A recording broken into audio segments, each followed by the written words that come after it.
I'm about to walk into the house of a cannibal fetishist in the middle of the night.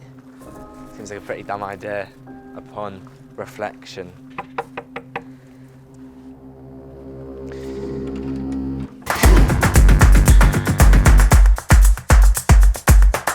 If you, like all of us, spend a grotesque amount of time on the internet, you've probably heard the words cannibal fetish getting thrown about recently, in connection with unhinged actor Armie Hammer. Now, it's a complex case, with Hammer denying the allegations of being a cannibal, whilst also sending messages to women that read, "I am 100% a cannibal." But what actually is cannibal fetishism? What drives people to fantasize about consuming human flesh? And would they ever actually do it?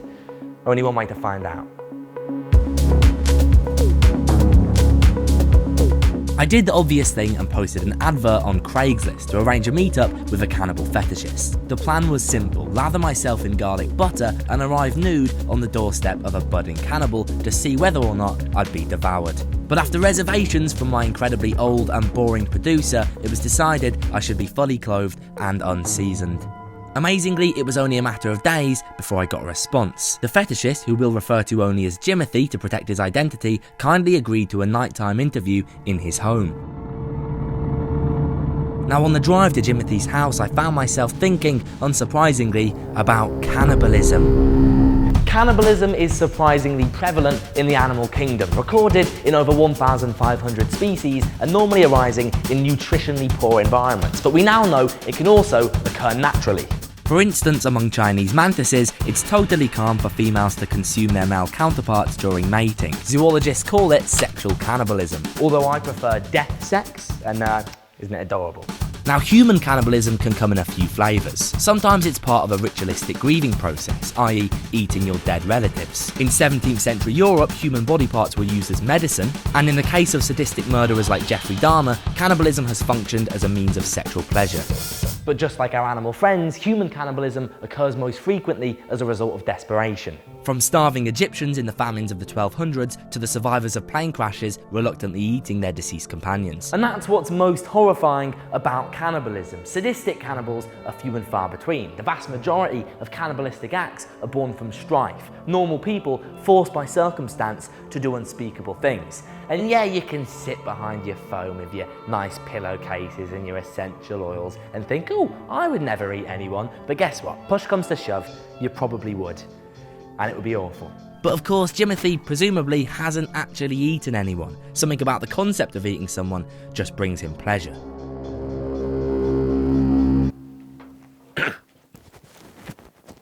So, cannibalism. It's pretty fun. Cannibalism, I've always had cannibalistic cravings. I know it sounds a bit odd. I don't think I'm the only one out there. I think there's quite a few of us. So yeah, it's just kind of fun to have these moods. So when did it all begin?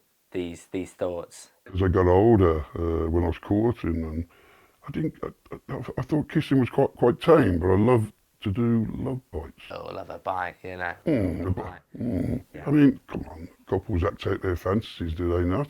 You might have your wife in a maid's outfit, come on. I guess, you know, some people might just think it's a leap of, you know, the maid outfit to the idea of, you know, tucking into actually someone. Eating. Yeah. And I think that's the whole point, isn't it? I can only go so far with this condition, these cravings, these urges. Personal question then for you. Would you eat me? Can we just cut to the chase here? It's just a bit like a fantasy for me. Yeah? I like to play out a fantasy. So can we make that clear? I'd like to make that clear. So like Cheryl Cole or? I don't want to get into it anymore. I just want to make it clear this is just a fantasy. I'm not upset. With your questioning, but I just want to make it clear. So you wouldn't really eat anyone? It's just a fantasy, okay. But what if it wasn't?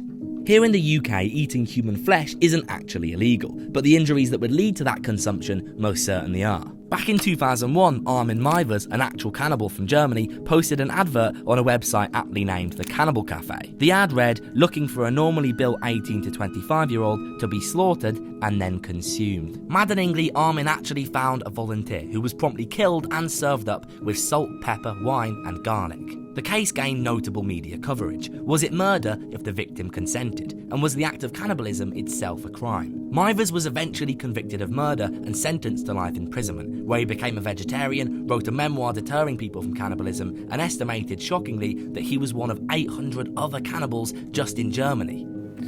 Cases like these distort our typical idea of cannibalism. Mivers wasn't motivated by desperation, he was motivated by desire. But what about people like Jimothy, who only fantasize about consuming human flesh? Is that in itself something that should be condemned? I think the whole idea of this is to be with someone that you love, yeah, who you want to embrace and consume, if that's the right word, consume, to be part of myself, we want to be together sort of thing. I think that's the essence of what I'm trying to say. I might be saying it a bit awkward, but the whole essence is you want to unite and join with the person that you love. That's very tender. Thank you.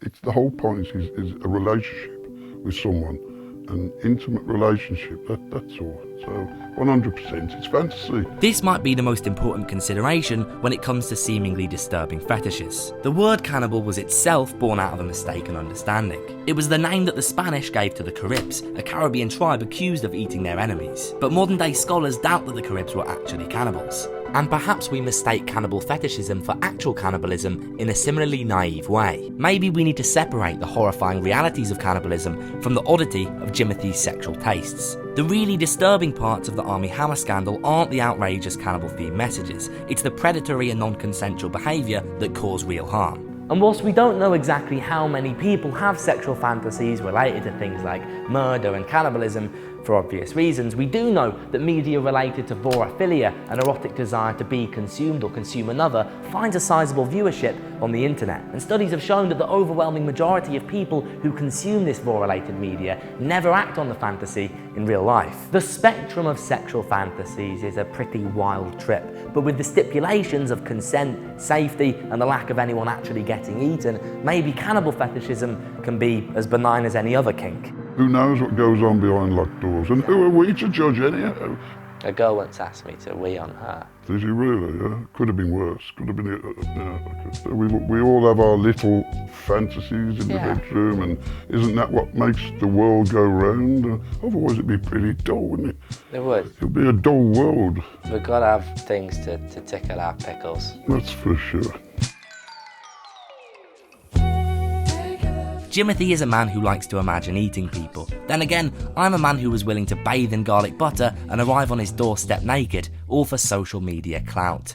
So I suppose in many ways, we're just as strange as each other.